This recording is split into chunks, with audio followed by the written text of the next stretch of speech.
Hi అండి. Welcome back to చిట్టి home foods. ఈరోజు నేను మీకు ఈ వీడియోలో కాలీఫ్లవర్ టొమాటో కర్రీ ఎలా చేయాలో చూపించబోతున్నాను.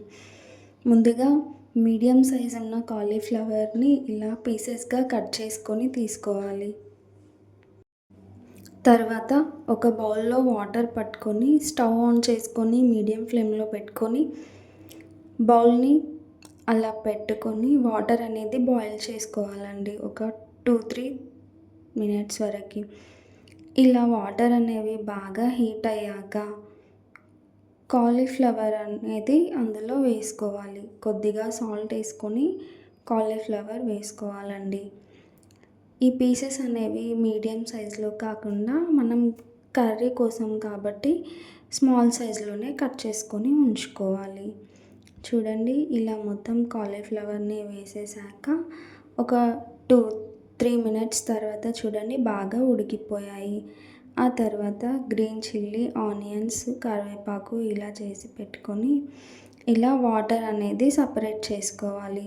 ముందుగా స్టవ్ ఆన్ చేసుకొని ఒక బౌల్ పెట్టుకొని అందులో 2 టేబుల్ స్పూన్స్ ఆయిల్ వేసుకొని పావు టీ స్పూన్ ఆవాలు,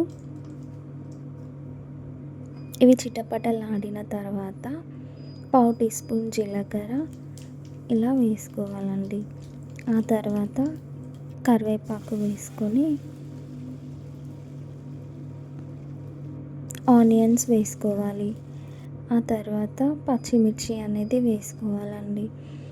పచ్చిమిర్చి అనేది పచ్చివాసన పోయేంత వరకు కొద్దిగా ఫ్రై చేసుకోవాలి. ఇలా ఫ్రై చేసుకోవాలండి. ఇలా గోల్డెన్ ఎల్లో కలర్ వచ్చేంత వరకు ఫ్రై చేస్తూ ఉండాలి. ఆ తర్వాత 1.5 టీ స్పూన్ సాల్ట్ అనేది వేసుకొని కొద్దిగా కలుపుకోవాలండి.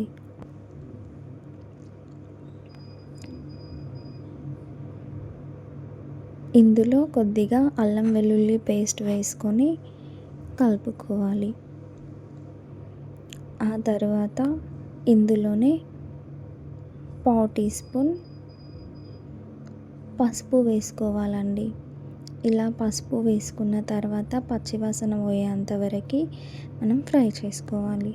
ఆ తర్వాత కాలీఫ్లవర్ పీసెస్ని ఇందులో వేసుకొని ఒక 2-3 మినిట్స్ వరకు ఆయిల్లోనే ఉడికించుకోవాలండి. వాటర్ అనేది అస్సలు వేయకూడదు, ఎందుకంటే కాలీఫ్లవర్ అనేది ఆల్రెడీ ఉడికిపోయింది కాబట్టి వాటర్ వేయకూడదు. ఆ తర్వాత టొమాటో పీసెస్ని ఇందులో యాడ్ చేసుకొని బాగా కలుపుకోవాలి. ఇలా కలుపుకున్న తర్వాత టొమాటో పీసెస్ అనేవి మగ్గిపోతాయి. చూడండి, ఇలా ఆయిల్లోనే మగ్గిపోతాయి. ఇలా కొద్దిగా మగ్గించుకున్న తర్వాత మూత పెట్టుకొని ఉడికించుకోవాలి. చూసారా? ఆ తర్వాత చూడండి వాటర్ అనేవి వచ్చాయి. అది టొమాటోస్ నుండే. చూడండి, మనం వాటర్ వేయకుండానే టొమాటోస్ నుండే వాటర్ వచ్చాయి.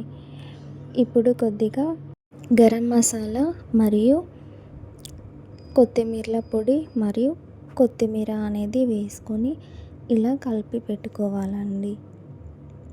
చూడండి ఎంత బాగా వచ్చిందో. ఇందులో కారం అనేది నేను యూస్ చేయలేదు. మీకు కావాలంటే మీరు ఒక పావు టీ స్పూన్ వరకు కారం కూడా వేసుకోవచ్చండి. కర్రీ అనేది రెడీ అయిపోయింది. Please like, share, comment and subscribe. Thank you.